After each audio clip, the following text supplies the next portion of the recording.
Добрый день, уважаемые ученики и учителя! Мы рады приветствовать вас на медиа-уроке, посвященному Дню Республики Саха-Якутия и 75-летию Великой Победы. Почему День Республики Саха-Якутия мы празднуем именно 27 апреля? В этот день в 1922 году специальным декретом Всероссийского Центрального Исполнительного Комитета была образована Якутская автономная Советская Социалистическая Республика, и в 1992 году 27 апреля была принята Конституция Республики Саха-Якутия. Оглядываясь назад, мы можем увидеть, какой огромный исторический путь прошла наша родная республика, прежде чем стать одной из самых динамично развивающихся республик России. Давайте прокрутим ленту истории и заглянем далеко в наше прошлое, узнаем, как жили люди в те времена и какие события произошли на протяжении 3 столетий. Впервые Россия открыла наш край в первой четверти XVII века. Это время знаменуется освоением огромных пространств за Уралом. России нужны были новые земли для развития экономики, укрепления государственных границ. С этой целью и начали осваиваться нетронутые территории Восточной Сибири. Так, в 1632 году территория Якутии оказалась в составе российского государства. На тот момент здесь проживали такие народы, как якуты, эвены, эвенки, юкагиры и чукчи. Среди них самыми многочисленными были якуты. Их насчитывалось около 50 тысяч. Они занимали в основном центральную часть Якутии. Главным занятием якутов было разведение крупного рогатого скота и лошадей.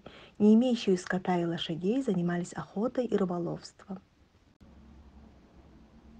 В то время в России самой ценной валютой выступал мех соболя. Жители новых присоединенных земель облагались налогом в виде пушнины, который назывался ясаком. Центром Якутии стал Ленский острог, основанный в 1632 году.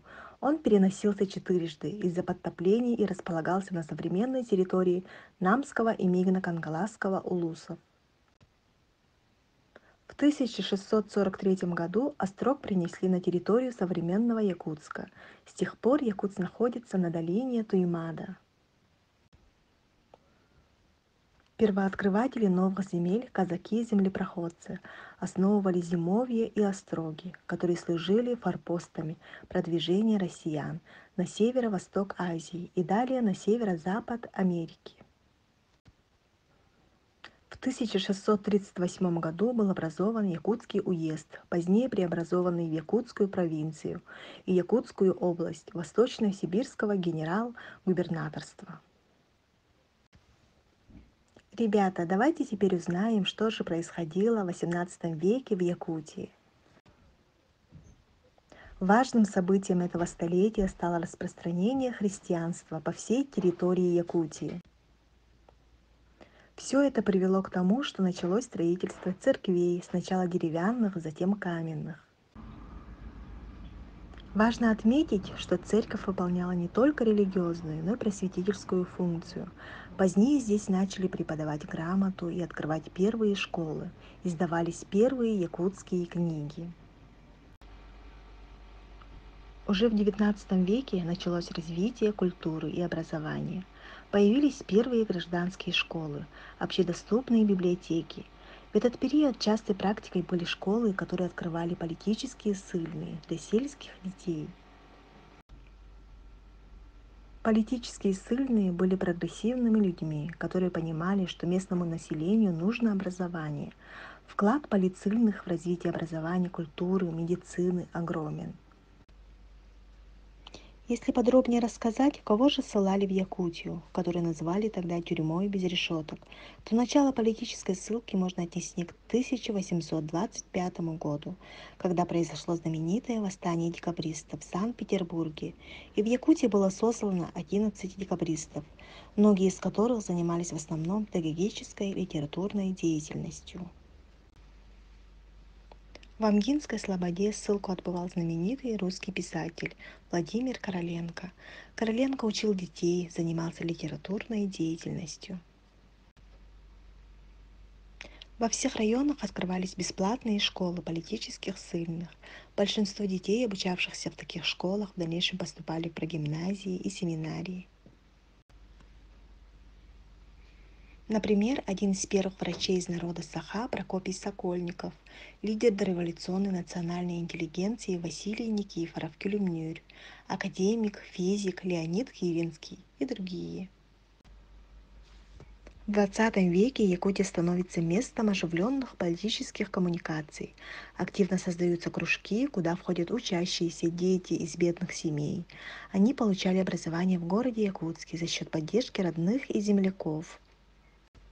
В этих кружках обсуждались общественно-политические вопросы, вопросы революции и смены власти в России.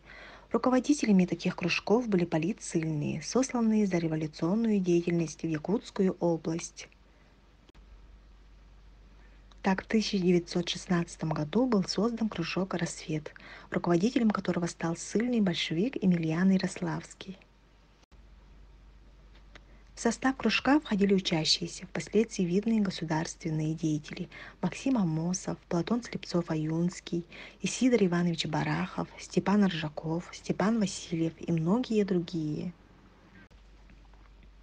Все эти имена вы слышите не в первый раз. В честь их названы улицы, учреждения в Якутии, установлены памятники и открыты мемориальные музеи. В 1917 году в России началась революция, а далее гражданская война. В этом горниле борьбы за власть, за главную идею, победу одержала власть большевиков, и по всей России установилась советская власть. Для России началась новая эпоха. В Якутии активными борцами за советскую власть стали те молодые люди, о которых договорилась выше: Максим Амосов, Платон Слепцов-Аюнский, Исидор Иванов-Барахов, Степан Ржаков, Степан Васильев. Они стали первыми руководителями Якутии. 27 апреля 1922 года Президиум Всероссийского Центрального Исполнительного Комитета принял постановление об автономной Якутской Социалистической Советской Республике как федеративной части РСФСР с административным центром в городе Якутске. Данный регион стал самым крупным на территории Советской России. В 1920-21 годах началось движение за предоставление Якутии статуса автономии, обеспечение самостоятельности. Проект положения будущей Якутской республики был составлен комиссией под председательством Платона Аюнского с позиции национального суверенитета. 21 января 1921 года Политическое бюро Российской коммунистической партии обсудило вопрос образования Якутской ССР. Первый председатель Совета народных комиссаров РСФСР Ленин поддержал данный проект, и 16 февраля Президиум ВЦИК постановил образовать Якутскую ССР в составе РСФСР.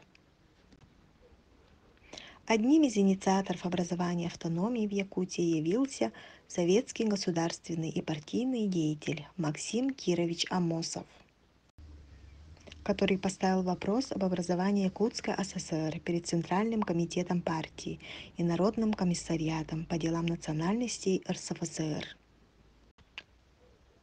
1 июня 1922 года было создано первое национальное советское правительство во главе с Платоном Аюнским. Конституция Якутской ССР была утверждена на Третьем съезде Советов ЯССР в начале 1925 года.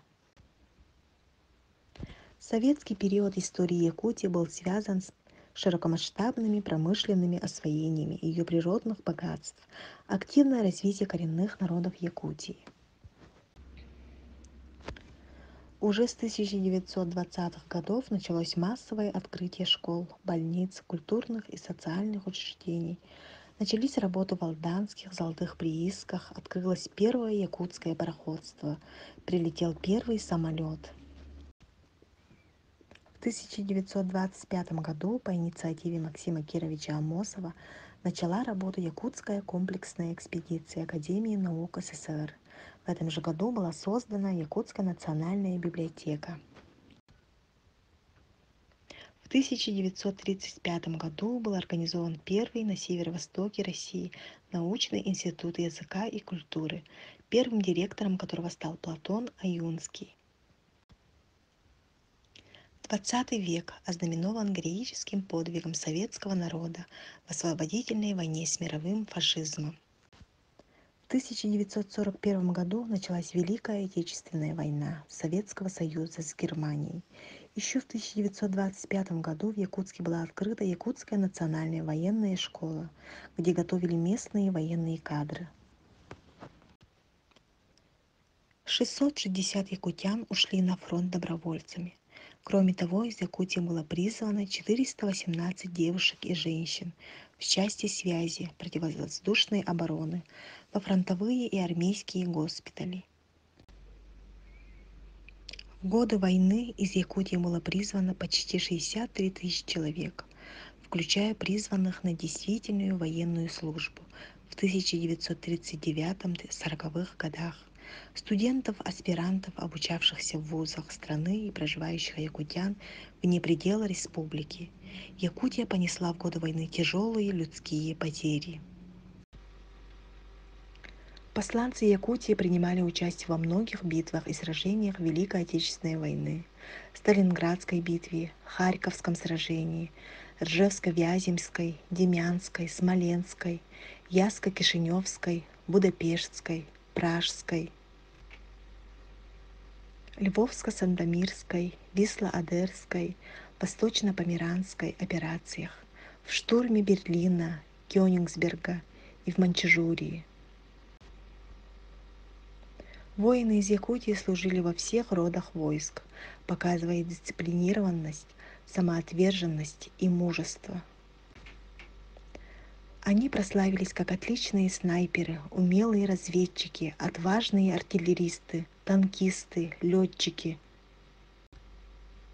За проявленный героизм 24 якутянина стали героями Советского Союза и один героем Российской Федерации. 4 воина удостоены ордена славы 3 степеней, из них 1 Саха. Орденами славы 2 и 3 степеней награждены 25 якутян. Орденами Красной Звезды по неполным данным 1300 наших солдат и офицеров, в том числе 4, 3, 2, 44 якутянина. Всего в Великой Отечественной войне погибли 37 965 якутян. Еще больше, около 60 тысяч, погибли во время войны в Якутии от голода. Несмотря на голод, выкосивший огромное для республики число людей, якутяне внесли в фонд обороны 380 660 рублей, 23 килограмма золота, 553 килограмма серебра. Кроме того, 40 тысяч тонн рыбы было добыто якутянами на берегу Северного Ледовитого океана и отправлено на фронт пушнины на 90 миллионов рублей. Для того, чтобы рассказать о великом подвиге наших земляков в Великой Отечественной войне, о пережитых годах и о трагедиях, происходивших в это время, не хватит одного урока.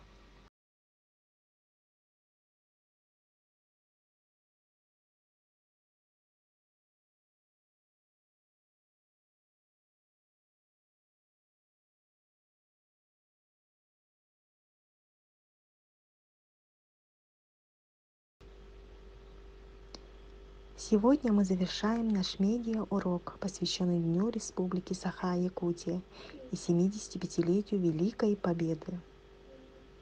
Спасибо за внимание.